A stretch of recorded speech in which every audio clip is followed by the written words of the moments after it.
चांद और सूरज। एक बार आसमान में चांद और सूरज एक साथ बैठे हुए थे। तभी चांद ने कहा, मैं बहुत ही चमकदार और शीतल प्रदान करने वाला हूँ। मेरे जैसा इस दुनिया में कोई नहीं है। नहीं, तुमसे आगे मैं हूँ, क्योंकि मैं रोशनी के साथ गर्मी भी देता हूँ। नहीं, तुम इतने ज्यादा शक्तिशाली नहीं हो। मैं तुमसे ज्यादा शक्तिशाली हूँ। यदि मैं ना निकलूं तो रात में चांदनी ना होगी। तुमने बिल्कुल ठीक कहा, पर यदि मैं ना निकलूं तो दिन में भी रात बनी रहेगी। हाँ, मुझे पता है, पर अगर मैं ना निकलूं तो तुम पूरे दिन निकलते रहोगे और फिर कभी रात नहीं होगी। हम दोनों ही एक दूसरे के पूरक हैं। मुझे मत समझाओ, मैं तुमसे श्रेष्ठ हूँ, और यदि तुम्हें यकीन नहीं होता तो किसी से भी पूछ कर देख लेना, समझे? नहीं, मैं तुमसे श्रेष्ठ हूँ। और इस तरह करके वो दोनों लड़ने लगे। बहुत समय पहले एक जंगल में टुनी नाम की एक चिड़िया रहती थी। टुनी चिड़िया और बाकी पंछी आराम से अपनी जिंदगी बिता रहे थे। गर्मियों का मौसम था, तो सूरज की रोशनी से बचने के लिए वो सभी ठंडक का सहारा लेते थे। वही रात होते सभी लोग चांद की रोशनी में बातें करते, क्योंकि उन्हें चांदनी काफी ज्यादा पसंद थी। एक बार टुनी चिड़िया ने पंछियों से कहा, अरे ये गर्मी कितनी तेज पड़ रही है, क्यों ना हम लोग सूरज से बात करें कि वो अपनी गर्मी को थोड़ा कम कर दे। कह तो तुम बिल्कुल ठीक रही हो, पर सूरज के पास जाएगा कौन?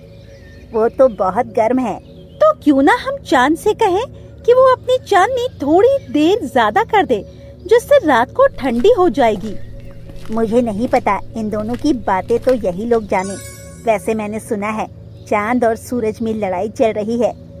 कहीं ऐसा ना हो इन लोगों के चक्कर में हम फंस जाएं। तुम ऐसा क्यों कह रही हो? हम लोग क्यों फंसेंगे? वो तो उन लोगों की लड़ाई है ना। मुझे पता है टुनी चिड़िया, पर अगर लड़ाई की वजह से सूरज ने अपना तेज ज्यादा कर दिया तो पूरा जंगल जलने लगेगा, और अगर चांद नहीं निकला तो रात कितनी भयानक होगी। कभी सोचा है तुमने? कह तो तुम बिल्कुल ठीक रही हो लकी कबूतरी। देखते हैं अब क्या होता है। इसके बाद वो दोनों अपने अपने घर चली जाती है। समय तेजी से गुजर रहा था। समय के साथ सब कुछ सही चल रहा था। वहीं आसमान में चांद और सूरज रोजाना लड़ा करते थे, जिस वजह से इसका असर पृथ्वी पर भी देखने के लिए मिलता था। जब सूरज गुस्सा होता तो गर्मी और ज्यादा बढ़ जाती। वहीं गुस्से में चांद भी कभी कभार नहीं निकलता, जिस वजह से रात काफी डरावनी हो रही थी। ये सब देखकर जंगल के सभी पंछी और गांव के लोग काफी ज्यादा परेशान थे, क्योंकि अगर इस तरह रहा तो प्रकृति का सारा नियम बिगड़ जाएगा। ये लोग अपने घमंड के चक्कर में प्रकृति के नियम को बिगाड़ने में लगे हुए थे। नहीं, मैं तुमसे ज्यादा श्रेष्ठ हूँ। सभी लोग मुझे सूर्य नमस्कार और जल चढ़ाकर प्रणाम करते हैं। नहीं, मैं भी श्रेष्ठ हूँ। मुझे भी तो सभी करवा चौथ की रात में पूछते हैं। हाँ, ये तो पता ही है। चलो आज हम लोग पृथ्वी पर जाकर ये चीज पूछ ही लेते हैं कि हम दोनों में कौन श्रेष्ठ है।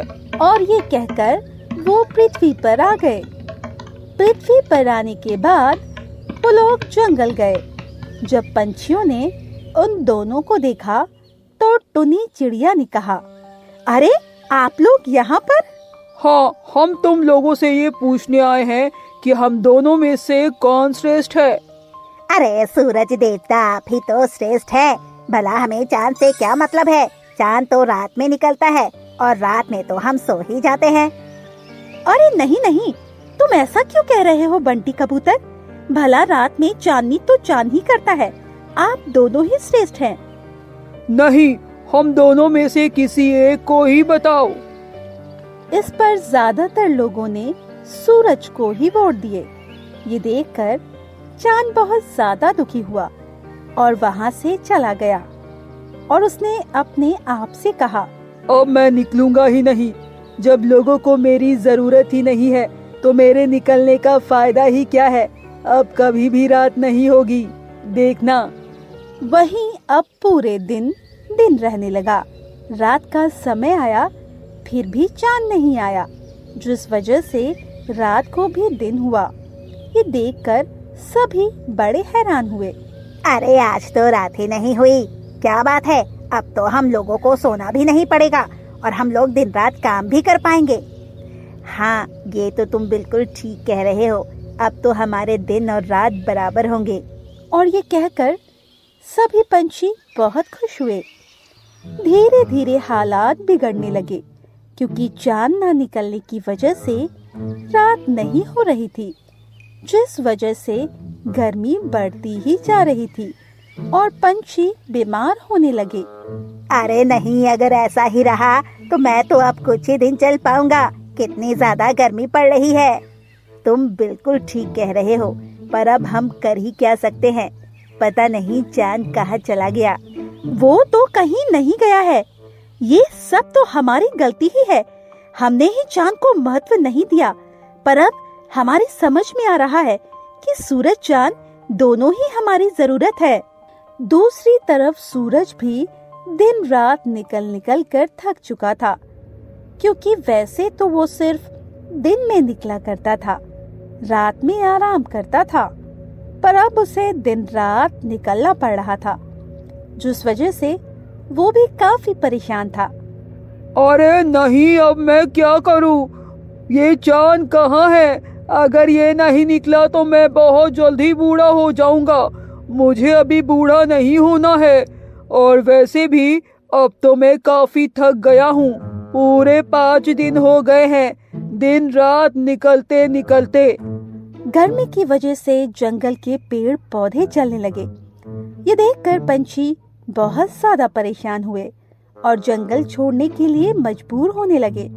अरे भागो भागो, अगर भागे नहीं तो मर जाओगे, क्योंकि जंगल जल रहा है। अब हमें कुछ ना कुछ करना पड़ेगा। चलो हम सभी चांद को बुलाते हैं। पर हम सभी चांद को बुलाएंगे कैसे? पता नहीं वो कहाँ चला गया। अरे चिंता क्यों कर रहे हो? अगर हम लोग सच्चे मन से बुलाएंगे तो वो जरूर आएगा। ये कहकर सभी चांद को बुलाने लगते हैं। तभी वहाँ पर चांद आया।